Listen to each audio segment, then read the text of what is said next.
Breaking news చూస్తున్నారు. ఉదయాన్నే బ్రెజిల్కి సంబంధించి అవును, బ్రెజిల్లో ఘోర ప్రమాదం జరిగింది. ఒక్కసారిగా కుప్పకూలిపోయింది విమానం. 62 మంది ప్రయాణికులతో వెళుతోంది ఆ విమానం.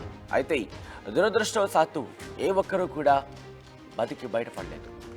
విన్హెడోలో బొమ్మ విమానంలా కూలిపోయింది విమానం. ఇళ్ల మధ్యలో కూలడంతో పెను ప్రమాదం జరిగింది. అక్కడ ప్రమాదంలో భారీగా మంటలు ఎగసిపడ్డాయి.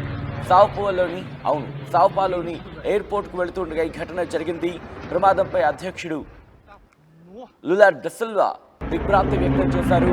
విన్హెడోలో కొనసాగుతున్నాయి సహాయక చర్యలు. విజువల్స్ లో మీరు చూస్తున్నారు. అదుగు బ్రెజిల్కి సంబంధించి బ్రెజిల్లో ఒక విమానం కుప్పకూలిపోయింది. దానికి సంబంధించిన విజువల్స్ మీరు చూస్తున్నారు. బ్రెజిల్లో ఘోర ప్రమాదం జరిగింది. ఆ విజువల్స్ ఒక్కసారి చూస్తే కనుక ముఖ్యంగా నిమిషం వ్యవధిలో ఎన్ని అడుగులకు దిగిపోయిందో తెలుసా? 17,000 అడుగులు. నిమిషం వ్యవధిలోని 17,000 అడుగులు కూలిపోయింది కిందకి. విజువల్స్ మీరు చూస్తున్నారు. పూర్తిగా కంట్రోల్ తప్పిపోయిన తర్వాత నిమిషాల వ్యవధిలోని ఖాళీ బూడిదైపోయింది. బ్రెజిల్లో ఘోర ప్రమాదం జరిగింది. ముఖ్యంగా గురాల్స్కి వెళ్తోంది.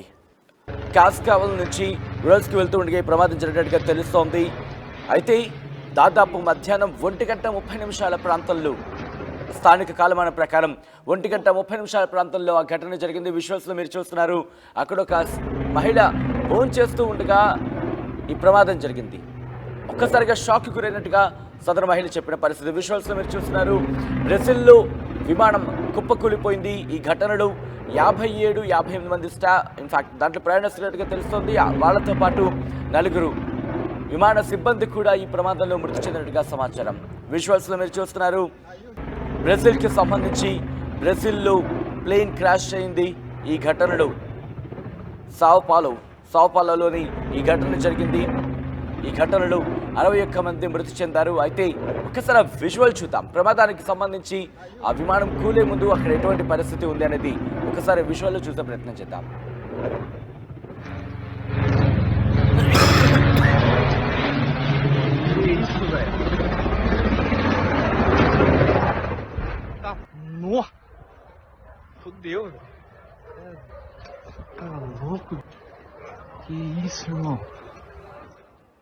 ఫ్లైట్ ట్రాకింగ్ డేటా ATR 72500 కథనం ప్రకారం ఏమంటుందంటే కనుక ఇన్ఫాక్ట్ ఈ విమానం ఏదైతే ఉందో అది టర్బోప్రాప్లేన్ ట్విన్ ఇంజిన్, అంటే 2 ఇంజన్స్ ఉంటాయి. 2 ఇంజన్స్ ఉన్న టర్బో ప్లేన్ ఇది. 17,000 అడుగులు నిమిషం వ్యవధిలోని 17,000 అడుగులు కిందకు ఒరిగిపోయిందంటే అర్థం చేసుకోవచ్చు, కిందకు వచ్చేస్తుందంటే అర్థం చేసుకోవచ్చు ప్లేన్లో ఎటువంటి సాంకేతిక సమస్య తలెత్తుంటుందనేది. అయితే ఇక్కడ ఇంట్రెస్టింగ్గా కొంత సందర్భానికి 250 అడుగులకు చేరుకుంది. 10 సెకండ్ల వ్యవధి మాత్రం మిగిలిన సందర్భాన్ని మాట వినిపిస్తూ ఉంటుంది. ఆ తర్వాత అక్కడి నుంచి మళ్ళీ 400 అడుగులకి ఎగబాకింది, వెళ్ళి ప్రయత్నం చేసింది నిమిషాల వ్యవధిలోని. కానీ కుప్పకూలిపోయిన విజువల్స్ మీరు చూస్తున్నారు. ఒక్కసారి మీరు చూస్తే ఇది ఒక బొమ్మ. మనం సాధారణంగా చిన్నపిల్లలు ఆడుకున్నప్పుడు బొమ్మకి చూస్తూ ఉంటాం. వాళ్ళ చేతిలో రిమోట్ హ్యాండిల్ ఉంటుంది. వాళ్ళు ఆ ప్లేన్ ఎగరేస్తూ ఉంటారు.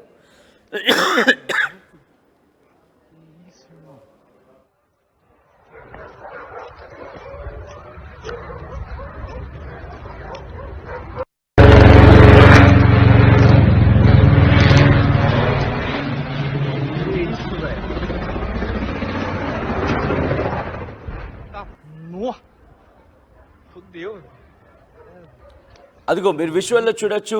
ఎప్పుడైతే ఆ 17,000 అడుగులు కిందకు ఒరిగిందో, కిందకు వచ్చేసిందో, ఆ తర్వాత మళ్ళీ ఎగబాకి ప్రయత్నం చేస్తుంది, మళ్ళీ పైకి వెళ్ళే ప్రయత్నం చేస్తుంది. కానీ పూర్తిగా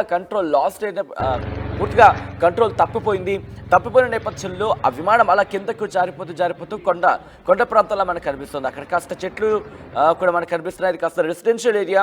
అయితే మీరు చూస్తే ఆ విజువల్లో ఆ విమానం పడిపోతుందని వాళ్ళకి అర్థమైన నేపథ్యంలో అక్కడ రోడ్ల మీద వాహనాలు ఎక్కడికక్కడ ఆగిపోయాయి.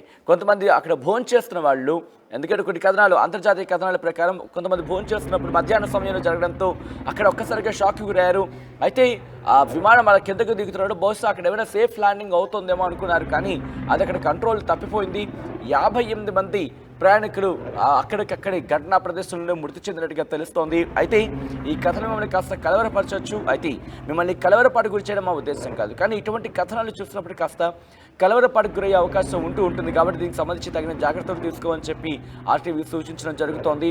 అయితే ఈ ఘటన జరిగిన తర్వాత ఆ ప్రమాద తీవ్రత నేపథ్యంలో శరీర భాగాలు ఎవ్వరివి కొంతమంది అయితే అసలు ఎక్కడ కూడా నామరూపాలు లేవు అన్న మాట వినిపిస్తోంది. ఎక్కడ కూడా వాళ్ళ వాళ్ళని గుర్తించడం కష్టమవుతుందన్న మాట వినిపిస్తోంది.